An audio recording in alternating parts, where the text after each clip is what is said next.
Bonjour, bonsoir chez vous, bon après-midi, bon dimanche chez vous en famille. Voilà, c'est dimanche, un jour de joie, un jour de repos et tout. Il faut toujours saisir l'opportunité dimanche quand vous êtes à la maison de parler à un de vos enfants ou à deux ou même carrément à toute la famille.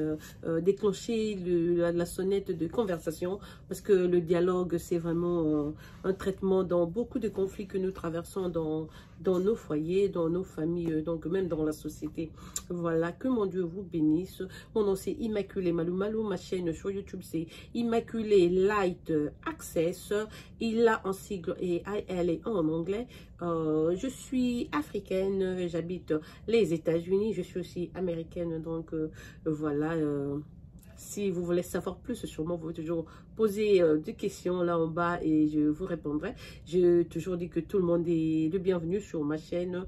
On prône le respect et l'amour. Donc, on n'accepte pas les injures et la mesquinerie. Non, non, non. Vous pouvez aller ailleurs. Ici, c'est une dame qui aime trop son continent. J'aime trop mes soeurs africaines et mes frères africains. Donc, du coup, c'est le total respect. Je ne veux pas, si vous n'avez pas un truc positif à dire, n'écrivez pas spécialement. N'insultez pas, je n'aime pas trop, voilà, parce que moi je vous respecte et j'attends une réciprocité de votre part. On ne doit pas s'insulter, même si on ne marche pas, on ne fait pas chemin ensemble, même s'il y a donc divergence d'opinion, comme je veux le dire, ça ne doit pas nous donner une raison pour nous manquer de respect. Et voilà, que mon Dieu vous bénisse encore une fois de plus. Donc aimez, partagez et abonnez-vous à la chaîne, vous allez avoir le sourire, la paix, beaucoup de conseils. Je suis sûre que ma chaîne est quand même édifiante.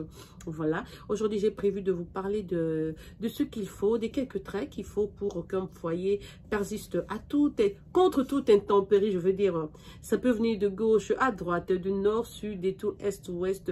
Le couple est là, ça persiste contre toute intempérie, volonté des gens ou non, que l'on fasse de bruit ou non, que les gens se plaignent, que l'on boude. Qu'on rencontre du sort sur votre femme ou même sur vous, vous devez regarder, vous dites que non, non, non, on est au-dessus de ceci, on est meilleur que ça, voilà, on reste. Donc, je veux dire, le premier trait que j'ai retenu, au fait, la raison pour laquelle je fais sur cette vidéo, c'est parce que j'ai vu un pasteur dire que voilà, il y a 15 choses qu'il faut pour... J'ai trouvé ça comme ça sur YouTube. Le pasteur, je crois qu'il est installé au Canada. J'ai dit, c'est un pasteur et il épingle 15 trucs qu'il faut pour qu'un foyer persiste. Je vous dis qu'en réalité, ça, je peux appeler ça un mensonge carrément en tant que pasteur. Si j'étais pasteur, vous me posez une question pareille, je vous dirais que c'est l'amour. Donc, le premier trait que je cite chez moi, c'est l'amour. Parce que l'amour supporte tout, l'amour pardonne, l'amour persiste. L'amour, c'est une montagne que l'on ne peut pas bouger. L'amour, c'est la confiance qu'on a vis-à-vis de l'autre. L'amour, c'est la tolérance et tout. C'est un peu ça. Donc, s'il y a l'amour, le couple va toujours persister. Au nom de l'amour, vous allez vous pardonner. Au nom de l'amour, vous allez vous aimer. Au nom de l'amour, vous allez traiter vos histoires avec respect. Donc, l'amour surmonte tout. L'amour couvre tout. Voilà comme premier trait. Donc, j'ai dit l'amour. D'abord, je dis, en tant que chrétien, je dis aussi que l'amour, c'est Dieu. Parce que Jésus, quand il est parti, nous a dit, c'est la loi de la nouvelle alliance. Aimons-nous les uns les autres. Si tu t'es... Bon, c'est peut-être pas le même genre d'amour. Parce que là, c'est l'amour fraternel. Mais quand tu sais que, tu vois, quand on parle d'amour fraternel, on dit inconditionnel. L'amour inconditionnel. Mais je vous dis que si tu dois te marier à quelqu'un, l'amour doit être conditionnel. Parce que tu ne vas pas accepter juste une poubelle comme ça. Un homme qui est là, qui ne se contrôle pas, qui n'est pas posé, qui n'est pas comme... Non, non, tu le prends parce que l'amour est inconditionnel. Je le prends comme il est. Non, non, non, non. Si tu dois aller en intimité ou tu projettes d'épouser la personne, alors là, il faut poser des conditions. Que voilà, j'aime la classe, j'aime le respect, je n'aime pas ceci, cela, j'aime pas des coureurs de jupons, je n'aime pas des gens qui humilient, des gens qui embarrassent et tout et tout. Ce sont des conditions que vous devez imposer avant d'entamer toute relation. En ce point-là, donc, l'amour devient conditionnel. Inconditionnel quand c'est en général envers ton frère, ta soeur, ta copine et tout et tout et tout. Oui, ça c'est unconditional love. Mais avec un monsieur qui passe la nuit avec toi demain, qui compte construire un foyer quelconque avec toi, il faut poser des conditions. Sinon, ça sera vraiment comme l'eau qui passe dans un tamis. Voilà, ça c'était donc le premier trait épinglé. Le deuxième, j'ai dit, c'est l'humilité. L'humilité parce qu'en amour, il y a toujours des problèmes qui viennent, qui surgissent entre l'homme et la femme. Et quand un de vous est humble La personne qui est humble va reconnaître son tort, il va reconnaître sa part. Et sans tarder, il dira non, en tout cas, chérie, excuse-moi, oui, c'est vrai, j'ai fait cela et tout et tout. La personne qui demande pardon, ça montre une maturité. La personne qui boude, qui dit que non, je sais que j'ai fait ça, mais je préfère ne pas lui dire pardon, je me tais carrément et tout, que ça reste, je reste taciturne comme ça et tout, ça passera avec le temps. C'est le manque de maturité parce que plus tu fais passer le temps sans présenter des excuses, plus la personne trouve un moyen pour couvrir cela mentalement, il oublie. Et quand tu vas te pointer avec ton pardon, ça risque d'être tard. Et donc, le pardon n'aura plus sa valeur intrinsèque. Donc, ça ne viendra plus avec tout ce que ça pouvait amener. Quand tu demandais pardon, je t'étais arrivé, tu as reconnu ton tort, donc tu t'es humilié, tu dis non, voilà, oui, c'est vrai, j'ai fait ça, en tout cas, pardon, non, prochainement, je ne ferai pas ça. Donc, on doit être vraiment très prompt aussi à dire pardon, à demander pardon quand on a commis des erreurs. Donc, le troisième point que j'ai épinglé, c'est l'effort bilatéral. Dans un couple, ce n'est pas bon de voir seulement que c'est une personne qui fait des efforts pour que la maison reste maison, pendant que l'autre la néglige et tout. Je connais l'exemple d'un couple dont l'homme a mené tout l'argent possible, la femme n'a jamais travaillé, bon ben peut-être d'une manière illicite, elle n'avait jamais travaillé, on ne sait pas, je ne sais pas vous dire qu'il était enseignante, était sur elle a travaillé chez FedEx, chez DHL et tout, je ne sais pas vous donner des preuves pareilles, parce que d'ailleurs personne n'a des preuves, mais on a vu les efforts de l'homme, comment il se tuait, il bossait comme un animal et tout, pour rendre à l'aise la dame et peut-être ceux qui croyaient être son foyer. Mais pendant que l'homme restait comme ça, il disait, parce qu'il n'avait pas le temps, il demandait à la femme de gérer les histoires et tout. Ben, qu'est-ce que la femme faisait avec l'argent de l'homme? Elle allait dans les hôtels, booker les chambres avec ses ex. Donc, ils ont vécu ensemble pendant 20 ans. Je vous dis que pendant 20 ans, la femme là est restée en relation avec le monsieur qui était son homme avant d'être avec ce monsieur-là. Et on a même découvert qu'elle était mariée à cet homme-là pendant qu'elle venait de passer 20 ans, s'affirmant authentiquement que d'une manière, je sais pas, pas authentique, parce que quand tu triches là, c'est pas authentique. Disons que c'était la femme de Jean pendant qu'elle était vraiment la femme d'Alain, et Alain fut son premier copain et tout, voilà. Donc, elle a même fait une autre famille avec Alain. Quand elle va chez Alain, c'est de l'argent de Jacques qu'elle dépense, c'est des folies, c'est des shopping et tout. Alors, du coup, Alain, on s'est devenu paresseux et reste à la maison parce que je peux appeler Marie n'importe quand, Marie sera là avec l'argent. C'était des transferts et tout, mais c'était plutôt de la sueur de l'homme qui était à la maison, celui qui travaillait, celui qui bossait. Alors, ils étaient arrivés au point où ça ne marchait pas. Donc, la fille, là, a fini par aller trouver le fétiche parce qu'elle voulait tellement enfermer le monsieur et ça ne marchait pas. Quand vous savez, avec les filles qui courent toujours auprès de marabouts pour chercher le fétiche, pour regarder les hommes, pour les dominer, elle ne savait pas que l'homme priait. Et voilà, donc, après un temps, le contrat a pris fin et il ne pouvait plus garder en captivité l'homme. Donc, du coup, l'homme, quand tu le gardes en cage pendant longtemps, quand il a ses ailes, c'est fini, il retrouve sa liberté, il va flyer, quoi, il s'en va et tout. Donc, la fille, elle est là, elle pleure parce que, bon, bah, ce qui est vrai, c'est qu'elle n'avait pas d'amour pour le monsieur. Le monsieur, elle a juste utilisé le monsieur pour les besoins financiers. Et son vrai amour, c'était plutôt avec l'homme qui était d'abord son Joe, donc son homme, avant de s'installer avec le monsieur qu'elle a accepté sûrement par l'argent, mais c'est pas son genre, c'est pas le genre de mec, c'est pas, elle trouvait qu'il n'est pas très intelligent. Vous savez, les filles qui pratiquent la magie et tout sur les hommes, ils trouvent toujours ces hommes comme des bébés, comme des petits enfants. Vous pouvez les voir dans un couple. La femme a 49 ans, le monsieur a 54 ans. Mais devant la femme, là, elle trouve toujours mentalement. Parce que quand on va chercher les fétiches, en fait, on bourre votre cerveau d'illusions et tout.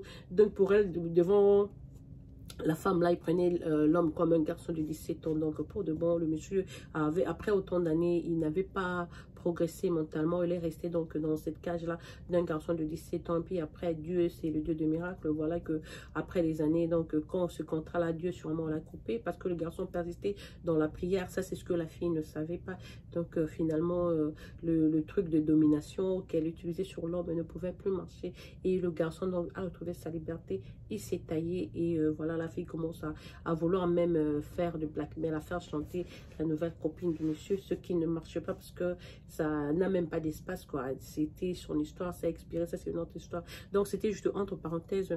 Donc en troisième lieu, je voulais dire que l'effort doit être donc bilatéral, ce qui veut dire que ça doit venir des deux partenaires, de la femme et de l'homme. Si l'un travaille beaucoup, il amène assez d'argent pour subvenir à tous les besoins toi en tant que femme, si tu ne vas pas au boulot, tu peux donner des conseils à ton homme pour le balancer émotionnellement. Ça aussi, c'est un apport. Beaucoup de femmes ne savent même pas que mettre ton homme à l'aise, quand il vient là, la maison est propre, le lit est fait, la cuisine est faite, la table est faite et tout, tous les enfants, on les lave et tout est propre. Deux fois même, il peut avoir laissé même ses papiers s'il travaille ou ses histoires en désordre. Tu as tout rangé, tu mets, donc le monsieur rentre, c'est poliment que tu le reçois. C'est pas en étant sur WhatsApp et non, les histoires sont là, chauffe ta nourriture et tout. On se lève pas, non, non, non, non. Là, le monsieur regarde, mais même là, je vous dis que la relation ne sera pas balancée. Après autant de temps, ça va constituer une charge au monsieur qui dira que non, mais c'est toujours moi qui pars, moi j'amène tout et tout. Elle, de son côté, elle ne fait pas des efforts et quand il y a une opportunité, une relation pareille se ternit.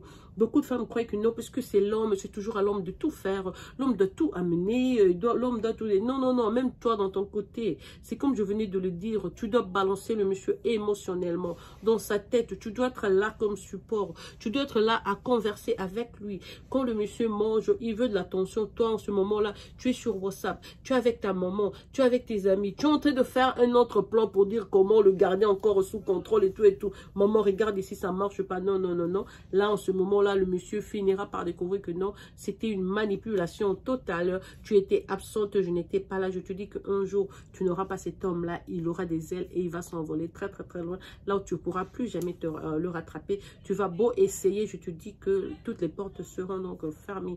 Voilà, donc si vous aviez des hommes, si vous êtes dans des relations, comment protéger vos relations, tenez-vous poliment devant vos hommes et gardez votre image très propre et n'oubliez pas d'activer la conversation, le dialogue donc dans le couple, c'est très utile parce que le monsieur qui est là, il te dit non, voilà, aujourd'hui ma journée a été vraiment très occupée, j'ai fait ceci, cela, mon boss m'a dit ceci, je devais apporter cela, et puis il te dit non, mais regarde un peu la date d'expiration de mon passeport, dois-je prendre encore un vol et tout.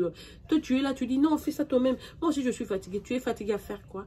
Tu ne vas pas au boulot, tu ne travailles pas, tu es fatiguée à faire quoi? Quand tu ne travailles pas, l'homme apporte tout. Ton travail, c'est, je sais même pas, c'est une tautologie. Non, c'est pas une tautologie. Ton travail, c'est assister ton homme à le balancer moralement, à lui montrer qu'il est vraiment là, il fait ça pour toi. Au lieu de commencer à aller brûler l'argent de la sueur de l'homme avec tes makangu, avec tes deuxièmes ou tes ex là dans les hôtels chers, tu as fait circuler la carte de l'homme et tout et tout et tout. Et tu as oublié que des banques et tout, même les hôtels, ils ont des statements qu'ils envoient en fait de compte. Le monsieur se demandait, mais avec qui elle était là et tout. On va vérifier donc sur l'annuaire. On a vu même l'identité du monsieur. Et voilà, le monsieur se décide de se tailler. Maintenant, tu es là à pleurnicher tout le temps sur l'épaule de ta maman. Non, maman, c'est fini. Je crois qu'il ne reviendra pas, c'est fini. Oui, effectivement, il ne reviendra pas parce que tu ne l'as pas traité avec respect. Tu voulais que l'effort soit unilatéral. Pendant les années, c'était seulement lui qui a tout fait. C'est lui qui luttait pour garder le toit et la fondation même de la maison. Chaque fois que tu venais, ça s'écroulait. Quand tu venais, ça s'écroule. Et en fin de compte, bon, ben, parce que dans la vie, au fait, tu ne peux vivre que ta vie d'une manière authentique. Tu ne vivras pas sous la peau d'une autre personne. Tu ne vivras pas comme avec une identité volée. Donc, en fin de compte, you're gonna face the music, comme on dit en anglais. Donc, tu vas te confronter à la réalité de la vie. Si c'est ton homme, il restera. Mais en ce moment, déjà, si tu ne le traites pas bien, je vous dis que le 1 et 2, donc l'amour et l'humilité seraient déjà partis. Et en troisième lieu, s'il n'y a pas d'effort bilatéral, je vous dis que cet amour-là ne va pas persister et ça sera donc la fin. Voilà les 3 traits que j'ai épinglés aujourd'hui pour ce qu'il faut faire pour qu'un couple persiste contre les intempéries. Je vais encore essayer de les énumérer. J'ai dit 1, l'amour, 2, l'humilité. Et puis 3, j'ai dit l'effort bilatéral. L'amour ne doit pas être un truc à sens unique. Tu dois aussi y apporter quelque chose. Comme j'ai dit, si matériellement, vous êtes déjà installé, sache que ton monsieur a toujours besoin d'être aussi balancé émotionnellement. Il faut être là pour lui parler, pour lui dire des choses et tout, pour répondre à ses besoins. Quand il te pose des questions, tu dois montrer l'intérêt que ce qu'il fait est intéressant. Son projet est bon. Sois là donc pour l'assister dans ce sens-là. Au lieu de courir seulement, aller brûler sa carte, acheter des histoires à ta maman, à ton papa avec l'argent du monsieur, mais le contrat ne s'est jamais effectué, ta famille ne lui a jamais rien donné, ou je ne sais même pas si peut-être vous lui avez donné un cadeau, c'était il y a 25 ans et aujourd'hui, après ça pendant 25 ans, il vous a supporté. Et puis les gens croient toujours que quand ils font des fétiches, ça peut pas être exposé et tout. Non, il y a toujours les gens de bonne volonté. Il y aura toujours, les anges sont aussi sur terre. Quelqu'un sera là et il a reçu peut-être une prophétie, puis il va tout balancer, quoi. Ça vaut pas la peine de faire ces routes-là. Voilà, c'était votre soeur Immaculée, mon nom, le compte Immaculée Light. Access, n'oubliez pas d'aimer, de partager la vidéo et surtout appliquer, hein, parce que vous, mes soeurs africaines, j'aime vous voir avec vos hommes, surtout quand vous êtes marié à un Africain. Je ne sais pas, mon nom, c'est tout. Non, non, non, je ne suis pas raciste du tout. Je peux épouser un blanc ou que ce soit, ou quelle autre race et tout et tout. Je peux bien épouser un étranger, comme j'aimerais bien épouser un Chinois, quelqu'un d'Abidjan. Abidjan, Nigeria, Cameroun, Ghana, Togo, Sénégalais. Oh, les Sénégalais, je les aime beaucoup, beaucoup. Les hommes sénégalais sont très bien, très bien, les femmes. On en parlera après, les filles. Ça viendra une autre fois quand on va commencer à rire. Voilà, donc, si c'était la vidéo d'aujourd'hui, je vous aime beaucoup. C'est votre soeur Immaculée Maman qui vous aime, vous apprivoise et vous chuchote à outrance. Bon dimanche chez vous. Je reviendrai demain avec une autre vidéo. Bisous et prenez toujours l'amour. Et n'oubliez pas d'aider les autres, ceux qui en ont peu. Il faut toujours partager avec les pauvres. Moi aussi, je suis pauvre, il faut partager avec moi. Il faut penser à moi. Je vous aime beaucoup. Au revoir. À plus. À demain.